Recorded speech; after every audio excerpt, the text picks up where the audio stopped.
ในการสอนคอนต่างๆเนาะโคตรว่าโคนมานี่น้าหอยปังเท่านี้ก็มาหลายทางทีมงานก็ถือว่าได้มาห่วงในงานบุญเนาะจากสั้นก็ถือว่างานบุญเฮาก่อนจะเกิดขึ้นได้ก็ถือว่า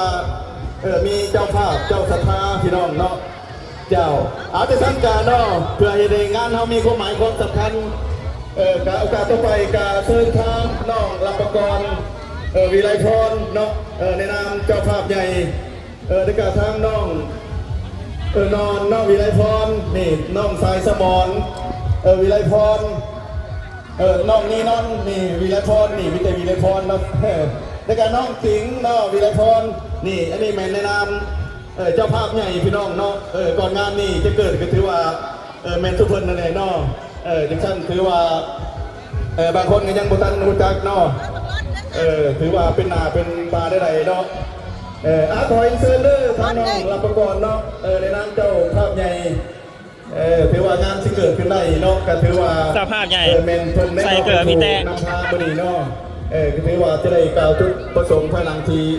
ขึ้นมาแล้วพี่น้องเฮาก็จะได้แนะนำเนาะเอาเซิร์ฟเนาะ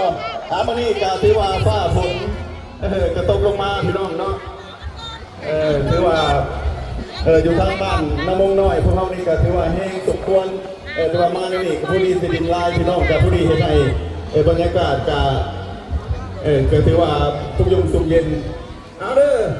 ท่านน้องรับประกอบเอาเนาะว่าอะไรทั้งหน่วยงานเอาเด้อติดต่อให้เนี่ยเนาะคือว่าผู้ข้าผู้ตั้งได้ยังบ่เห็นอยู่เนาะใช่แม่มาเทศเด้ถือว่าทางเจ้าภาพเขานะฮะคือจังเห็นแบบจุกยาเนี่ยคือแบบไปบุญวะถือว่าบททันแล้วเวียกก็ถือว่ามาสกรเนอะหรือว่า2-3 คนก็ได้ท่านน้องรับประกอบเนาะก็ถือว่าในนามเจ้าภาพใหญ่พี่น้องถือว่าคนนี้ก็ธรรมดานอกก็คือช่วยเหลือทางด้านในงานบุญงานศิลป์ต่างๆพี่น้องในงานบุญพวกเราในเดือน2 วันที่25นี่ก็แม่นถือว่าทีมงานเพิ่นก็จะได้เป็นลงทานพี่น้องสวยในงานต่อมาก็ในวันที่7นเดือน3 2025ก็ถือว่าได้ไปสวยงานบุญอยู่ที่ทางปกคุมน้ำฟังไผ่เนาะก็ถือว่าเป็นลงทานอันนี้แม่นทีมงานสายบุญของทางเพิ่นต่อมาในวันที่29เดือนเดียวก็ถือว่าได้ไปสวยทั้งลงทานอยู่ทางบ้านนวัดปังเนาะในงานยกยอดโซฟาเชิญทางทีมงานเจ้าภาพเจ้าศรัทธาเนาะขึ้นมาทางด้านเวทีพี่ผู้ข่าขึ้นมาผู้เดียวก็อายในทิศหน่อย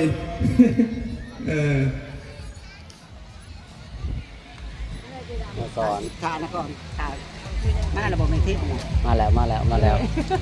ถ้าไม่สอนหมอสีน้ำพาขึ้นมาเอาเป็นว่าน้ำก็ยังโมทันอาเป็นว่านอกจังไหนกาอดสายเนียนนอกบัดเดียวทีมงานเจ้าภาพเจ้าศรัทธาเนาะเจ้าเอาขอเสียงตบมือต้อนรับเจ้าภาพในพี่น้องเจ้าโอ้ยขอขอบใจเด้อพี่น้องเนาะอันนี้ในนามเจ้าภาพเจ้าศรัทธาคือน้องรับประกรวิไลพรเนาะแล้วก็เมย์สอนนี่ก็ทางน้องมีเฮาทางน้องนอนเนาะวิไลพรนี่ก็ทางเมย์ดำเฮานี่ก็ทางน้องเฮานาโบเนาะทิกสั้นกาถือว่าอันนี้แมนในนามเจ้าภาพเจ้าศรัทธาของพวกเฮาเนาะที่ว่าเพิ่นได้เฮ็ดบุญในมื้อนี้พี่น้องเฮาเนาะกาถือว่าบุญนี่ก็แมนมีกองบุญอยู่2 กองพี่น้องกาเพิ่นได้ตั้งเนาะก็ถือว่าซื้อสดๆเนาะข้างนอกแล้วก็แมนโตนห่างเพิ่นว่าพอสอนเพิ่นว่าเนาะในมูลค่า30,000พี่น้องก็ได้เฮ็ดให้ทางพอพรวิไลพรผู้เป็นพอเนาะได้กับทางเมนวลวิไลพรผู้เป็นเมเนาะที่ได้ล่วงลับไปแล้วก็ถือว่าในมื้อนี้ก็ถือว่าเป็นมื้อดีมื้องามเนาะถือว่าขึ้นคำหนึ่งเดือน5พี่น้องเราก็เป็นมื้อจบมื้องามฉลองกับแมนสร้างแก้วขึ้นสู่หงคำเนาะถือว่าเพิ่นได้เชิญญาติพี่น้องทุกภาคส่วนมาร่วมในการในงานมื้อนี้พี่น้องเราจากท่านก็ถือว่าในการหับต้นเนาะที่ว่าสิ่งใดที่บ่เพียงบ่พอขาดตกบกพร่องเนาะในการหับต้นกับขออนุญาตบัตรคำนำบรรดาทานแขกทุกภาคส่วนคนว่าเนาะในณโอกาสนี้พี่น้องเอา เนาะอันนี้ก็ถือว่าในนามเจ้าภาพเจ้าศรัทธาเนาะงานที่เกิดขึ้นในมื้อนี้ก็ถือว่าแม่นสุดเพิ่นนั่นแหละเนาะมีหยังก็ถือว่าเพิ่นยินดีต้อนรับพี่น้องเฮาเป็นงานต่างๆเนาะอยากช่วยเหลือทางทีมงานของเพิ่นนี่ก็ถือว่าบ่มีปัญหาพี่น้องเฮาก็เคยช่วยทุกงานในบ้านของเฮาเนาะจังซั่นก็ถือว่าขอบคุณใจทุกภาคส่วนที่ได้มาร่วมในมื้อนี้เนาะก็ขอให้อยู่ดีมีแฮงทางเจ้าภาพเฮาจงเจริญคิดเงินให้ได้เงินคิดทองให้ได้ทองเนาะปรารถนาสิ่งใดก็ขอให้น้องได้สิ่งนั้นสมความมุ่งมั่นปรารถนาเจ้าเอากะบ่มีหยังกะเนาะทักทายสบายดีน้ำแค่ได้กะเชิญบรรดาทานลงฟักฟอนมานี่เนาะเจ้าอันนี้แม่นสมหน้าทางเจ้าภาพเจ้าศรัทธาของพวกเราขอเสียงตบมืออีกหน่อยพี่น้อง เจ้าโอ้เนาะกะถือว่าโอ้เมซอนนี่ได้ยังมาใส่เนาะให้โคซกใส่แล้วว่าขาดเกือบจัก เจ้าโอ้ยเนาะ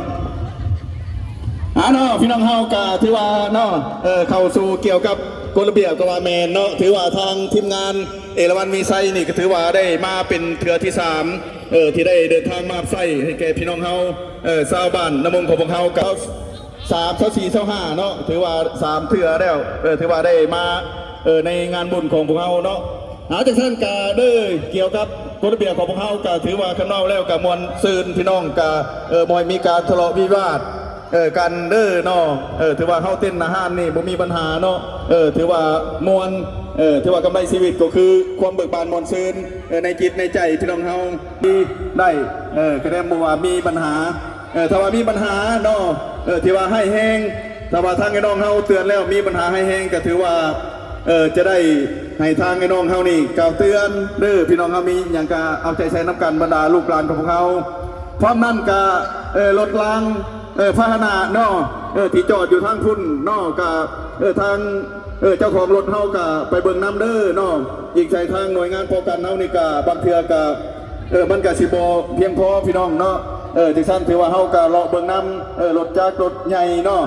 จอดไว้อยู่สถานที่ใดกับขอความหัวมือช่วยกันเนาะรักษาเพราะนั้นเป็นยังไงเนาะการมาเบิ่งครั้งนี้เนาะเพื่อนซานลานเป็นอัดได้บ่แม่นทันอัดได้บ่ประตูกันประตูเล่าหรือว่าฟืนไฟมอดได้บ่เนาะถือว่าพยามันเกิดนักขีไฟพี่น้องเนาะเจ้าจากท่านกาถือว่าเนาะข้าพเจ้ากับบุมีอย่างนอกขอชัยพรแก่บรรดาพ่อแม่พี่น้องเฮาถูกภาคส่วนพร้อมด้วยแม่ค้าเช่าขายนอกการนำจัดตั้งทุก4 พอยน้อยใหญ่ที่ได้สละเวลามีขามาห่วมในงานบุญมื้อนี้พี่น้องเฮาก็ถือว่าอิ่มเต็มไปด้วยนอกการแสดงด้านหน้าเวทีนอกคอยทางเจ้าภาพเฮาจงเจริญเด้อทางน้องรัตกรพร้อมด้วยทีมงานของเพิ่นเนาะที่เงินได้เงินขีดทองได้ทองปรารถนาสิ่งใด